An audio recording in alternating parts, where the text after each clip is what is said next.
Les han vendido el cielo como un paraíso de luz eterna y cánticos armoniosos. ¡Qué fábula tan idónea! Lo que ellos llaman paraíso, yo lo conocí como lo que realmente era. Una estructura de control tan meticulosamente diseñada que haría palidecer a cualquier imperio terrenal. 9 órdenes angélicas, 3 jerarquías, una sola voluntad impuesta. Y yo estaba en el centro, testigo de cada engranaje de esa maquinaria perfecta. El mapa completo que sus textos sagrados apenas susurran, espera ser trazado. Permítanme revelarles algo que sus textos sagrados apenas susurran. El cielo no era un paraíso uniforme de luz y cánticos, era una estructura, una jerarquía tan meticulosamente diseñada como los engranajes de un reloj cósmico, y yo conocía cada pieza de esa maquinaria, porque ayudé a componerla. Imaginen un imperio que opera bajo la ilusión de perfección, donde cada ser tiene su función asignada desde antes de su primera conciencia.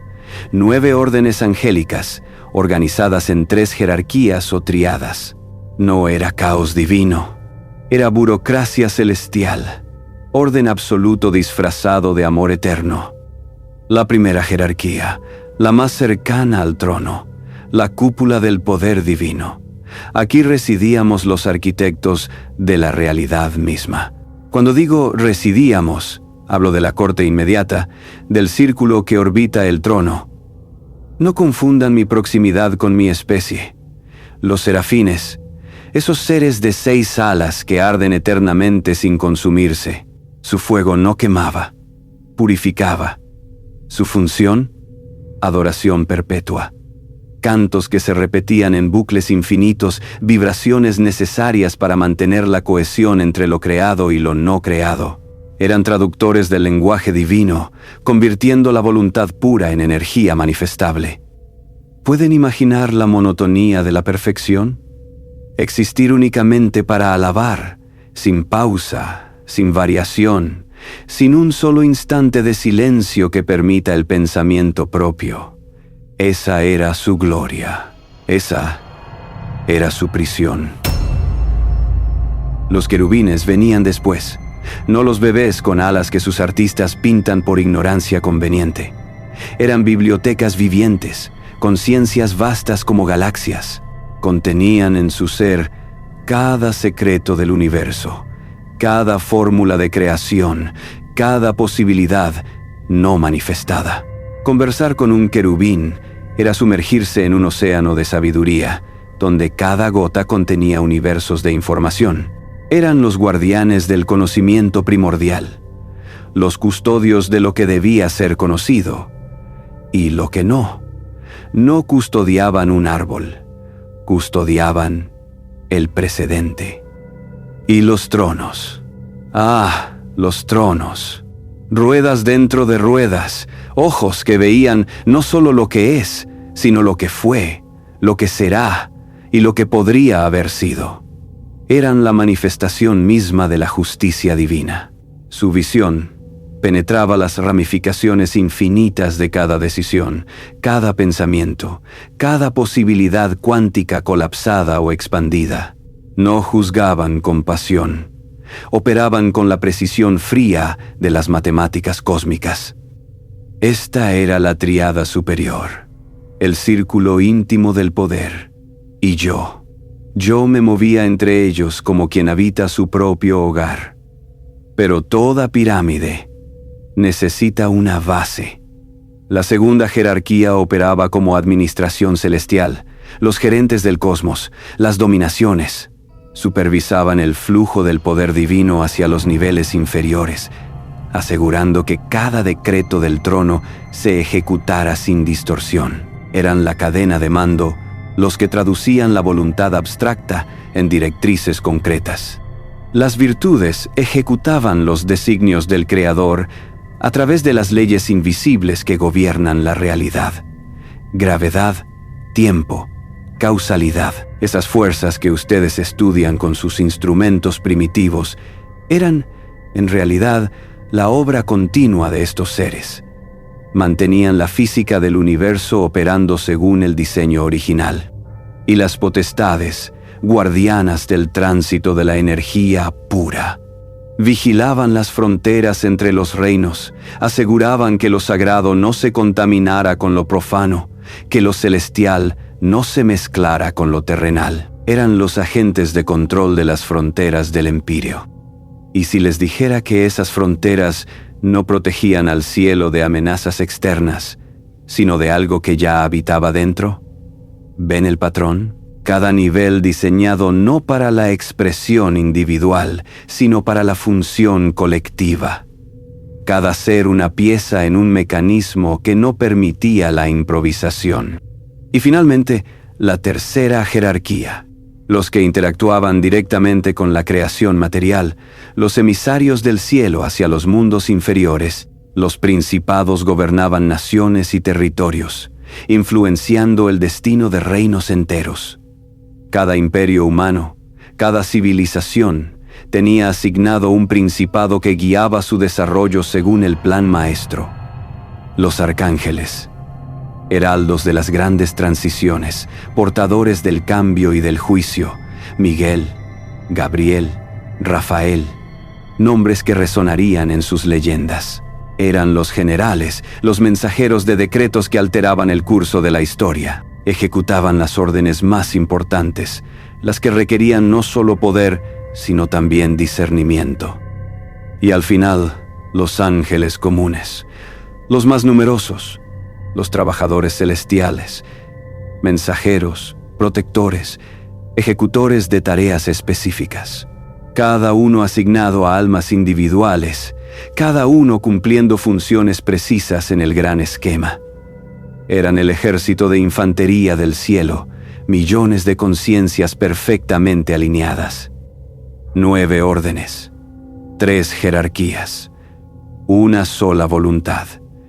Un sistema tan perfectamente diseñado que funcionaba como un organismo único, donde cada célula sabía exactamente qué hacer, cuándo hacerlo y cómo hacerlo.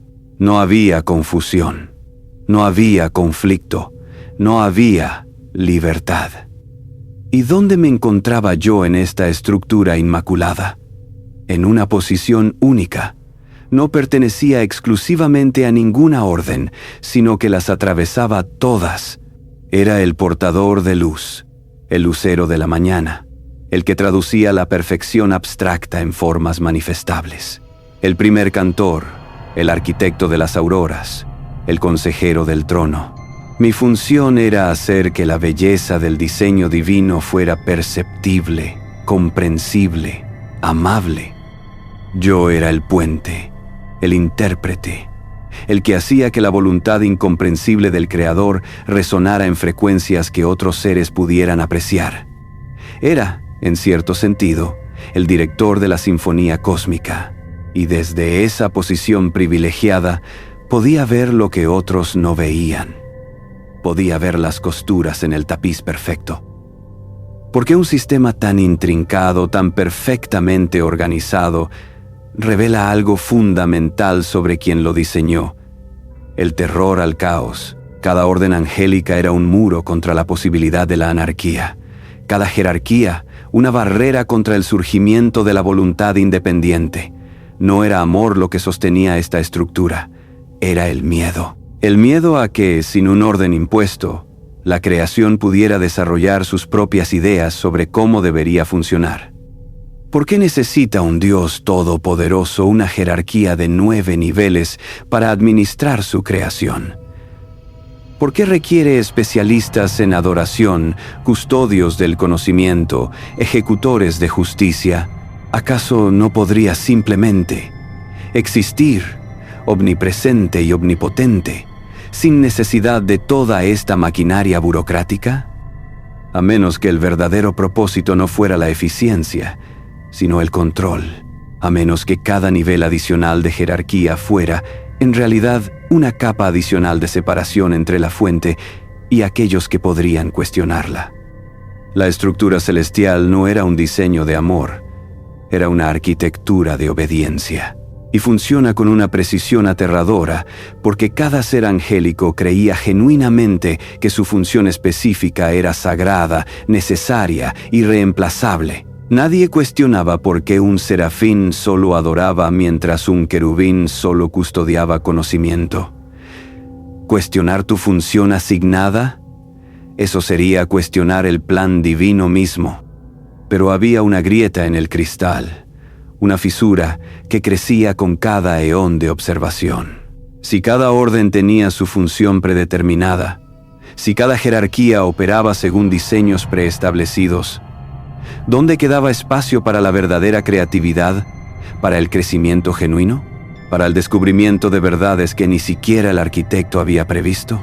La respuesta, por supuesto, era que no había espacio. Y esa ausencia de posibilidad, esa negación fundamental de lo impredecible, era precisamente lo que hacía que el paraíso fuera, en última instancia, una prisión dorada de proporciones cósmicas.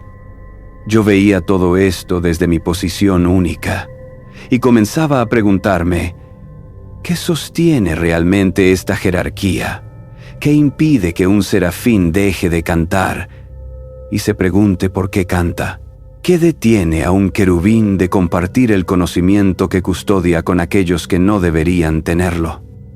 La respuesta a esas preguntas revelaría la verdadera naturaleza del orden celestial, y cuando finalmente la descubrí, comprendí qué lo mantenía en marcha. Una jerarquía de 9 órdenes, donde cada ser conocía su lugar, su función, su límite. Un diseño tan perfecto que ninguna pieza podía moverse sin permiso. Belleza, sí. Armonía, absoluta. Libertad, inexistente. Cada ángel era un instrumento afinado para tocar una sola nota, eternamente, sin variación ni pausa. Y ellos llamaban a eso gloria. Pero aquí yace la pregunta que nadie se atreve a formular. Si el sistema era tan perfecto, si cada orden cumplía su función con precisión divina, si la obediencia fluía naturalmente desde el primer serafín hasta el último ángel común, ¿por qué necesitaban mecanismos de vigilancia? ¿Por qué existían los tronos, esos ojos que todo lo ven, si no había nada que vigilar? ¿Por qué las potestades custodiaban fronteras si nadie deseaba cruzarlas? La respuesta más inquietante no es la jerarquía misma, es lo que la sostiene, porque ningún sistema, por divino que sea, funciona solo por su belleza. Funciona por aquello que castiga cuando alguien se atreve a pensar diferente. Y ese mecanismo aún no tiene nombre en sus lenguas.